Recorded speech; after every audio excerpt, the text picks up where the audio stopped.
ration card हिताधिकारी बड़ update मृत व्यक्ति नाँ चाउल उठाउथिले सावधान जदि परिवार कहार मृत्यु होईछि तुरंत ना को राशन कार्ड रू काटि दियंतु नहले धरा पड़िले एणिक एक्शन हम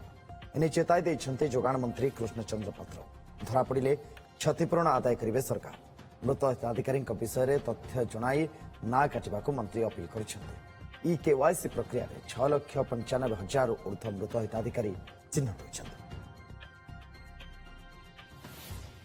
कैसे लागू है से देखलु 7 लाख लोक स्वर्गवासी है ना चाउल जाऊला किंतु आम कौन ना विरुद्ध एक्शन नेलु नहीं आम यहाँ काटिदेलु एवं या पर आईन गोटे आणिलु जे जी जहाँ घरे निधन हम जने एक्सपायर कर कार्डधारी से डीलर को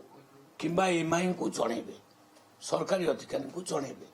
जदि न जनईकि चाउल उठाती विरुद्ध आगामी दिन में एक्शन नि सी एक्शन नुहे कौ फिजिकल एक्शन से एक्शन या जे तांकर जो चाउल देह अच्छी